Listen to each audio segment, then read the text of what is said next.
जय स्वामीनारायण भगवान की। आइए चलते हैं भगवान स्वामीनारायण के बर्थ प्लेस छपियाँ, जहाँ भगवान स्वामीनारायण के भक्तों की आस्था जुड़ी हुई है। भगवान स्वामीनारायण जिन्होंने समूची मानवता को पूरे विश्व में सेवा, दया, मानवता, भाईचारा और प्रेम की शिक्षा दी।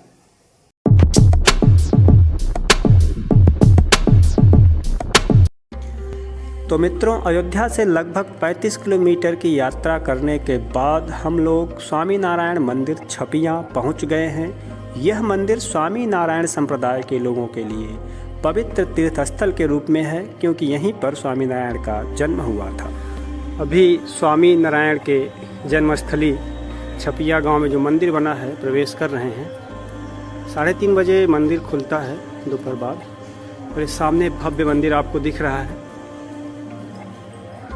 आपको बता दें कि अभी कोविड का सीज़न चल रहा है, जनवरी का महीना, मकर संक्रांति का दिन, इसलिए बाहर के जो दर्शनार्थी हैं वो नहीं आ रहे हैं। नहीं तो यहाँ गुजरात प्रांत से बहुत अधिक दर्शनार्थी आते हैं सामान्य दिनों में।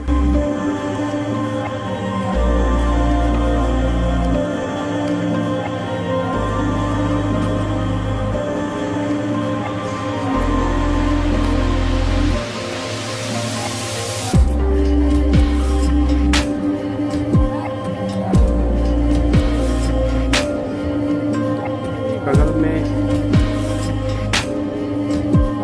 बाहर के दर्शनार्थियों के रुकने के कमरे।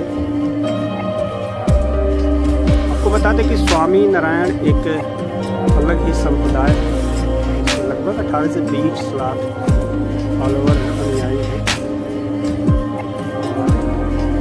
स्वामीनारायण का जन्म स्थान यही है, गोंडा जनपद में। गेट से एंट्री करने के बाद आपको परिसर में 2 मुख्य मंदिर दिखाई देंगे। एक पहला मंदिर है, इसकी भव्यता आप देखिए कि किस प्रकार इस मंदिर को बनाया गया है सफ़ेद संगमरमर से। खंभे पर बहुत ही अच्छे ढंग से नक्काशी की गई है। अभी पीछे वाले मंदिर को देखेंगे तो उसमें और अच्छे ढंग से नक्काशी की गई है, लेकिन अभी आप इस पहले मंदिर को देखिए जो ठीक सामने है। अभी हम लोग इस मंदिर के अंदर भी चलेंगे और अंदर से देखते हैं कि मंदिर कैसा दिखता है। स्वामीनारायण जी के बचपन का नाम घनश्याम पांडे था। 1781 में जन्म लेने के बाद 11 वर्ष की आयु में ही वह भारत भर में 7 साल की तीर्थ यात्रा पर निकल गए, और इस यात्रा के दौरान उन्होंने कई सारी कल्याणकारी गतिविधियां की, और इस यात्रा के 9 वर्ष 11 महीने के बाद वह 1799 के आसपास गुजरात राज्य में बस गए।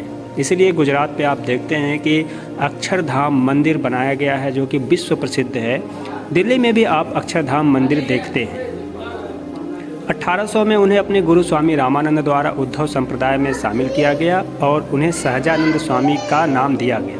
1802 में अपने गुरु के द्वारा उनकी मृत्यु से पहले उन्हें उद्धव संप्रदाय का नेतृत्व सौंप दिया गया। सहजानंद स्वामी ने एक सभा आयोजित की और स्वामीनारायण मंत्र को पढ़ाया। इस बिंदु से वह स्वामीनारायण के रूप में जाने जाते हैं। उद्धव संप्रदाय को स्वामीनारायण संप्रदाय के रूप में जाना जाता है।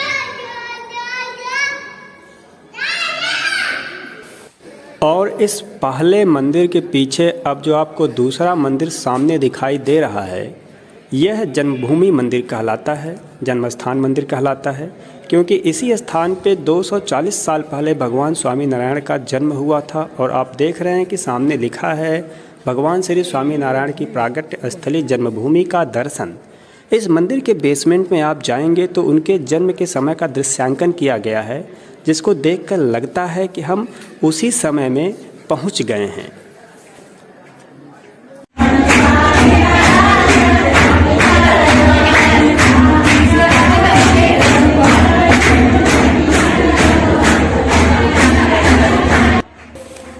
और ये भगवान स्वामीनारायण जब बाल रूप में छोटे थे उसका दृश्य है। उनके परिवार के लोग बैठे हुए हैं, उनसे जुड़ी हुई कुछ वस्तुएं भी रखी गई हैं और कुछ वस्तुएं बाद में रखी गई हैं, जिससे कि उस समय के दृश्य को दिखाया जा सके और भक्त कल्पना कर सके कि उस समय का दृश्य कैसा था। आज के लगभग 250 वर्ष पहले, 240 वर्ष पहले कैसा घर रहा होगा और उस समय के बर्तन कैसे थे, उनके झूले कैसे थे। ये देखिए चक्की रखी गई है। कई सामान तो उस समय के हैं और बहुत सारे सामान को बाद में रखा गया है, लेकिन यहाँ पर देखकर बहुत ही अच्छा लगता है और ऐसा लगता है कि हम उसी समय में चले आए हैं। नीचे जन्मस्थान के दर्शन के बाद अब ऊपर आ गए हैं और ऊपर आप देख रहे हैं यहाँ पर किस प्रकार की नक्काशी की गई है खंभों पर, और यहाँ पर भगवान स्वामी नारायण बाल रूप में प्रतिष्ठित हैं, जिसका भक्तगण दर्शन करने आते हैं। यहाँ पर जो आप दरवाजे देख रहे हैं और उनकी जो गद्दी है, ये सब सोने का है। यहाँ पे सामने आप देख रहे हैं भगवान स्वामी नारायण बाल रूप में विराजमान हैं। बहुत ही सुंदर दृश्य है।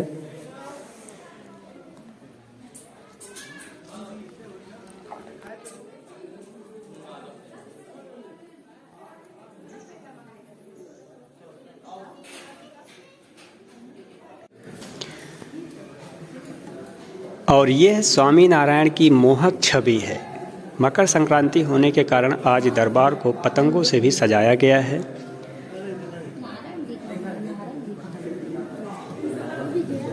यहाँ जब आप आ जाते हैं तो आपकी नज़र नहीं काम करेगी जिस ढंग से सफ़ेद संगमरमर पर नक्काशी की गई है एक एक खंभों पर। और ये छत के ऊपर देखिए किस ढंग से खूबसूरती से नक्काशी की गई है।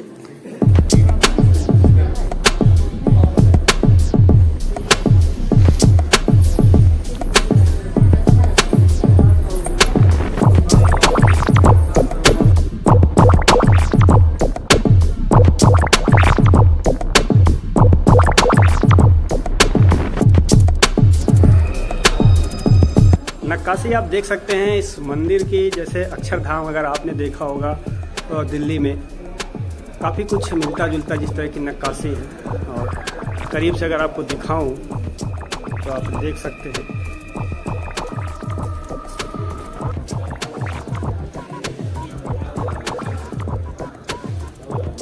बहुत मेहनत लगी होगी इसको बनाने में।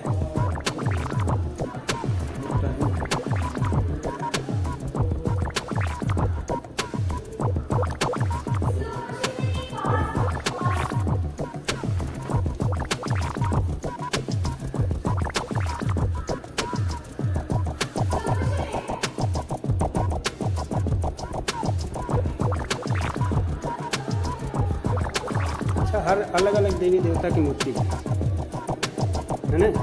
कभी यहाँ ब्रह्मा जी, फिर सरस्वती जी,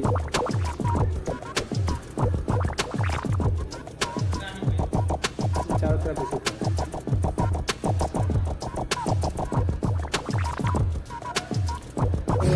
और इस मंदिर के सामने एक बहुत ही सुंदर सरोवर बना हुआ है और सामने से सरोवर बहुत ही अच्छा दिख रहा है। काफ़ी बड़ा सरोवर है। इस सरोवर का बड़ा महत्व है। इसके बारे में लिखा गया है कि जो यहाँ के जल से आचमन करेगा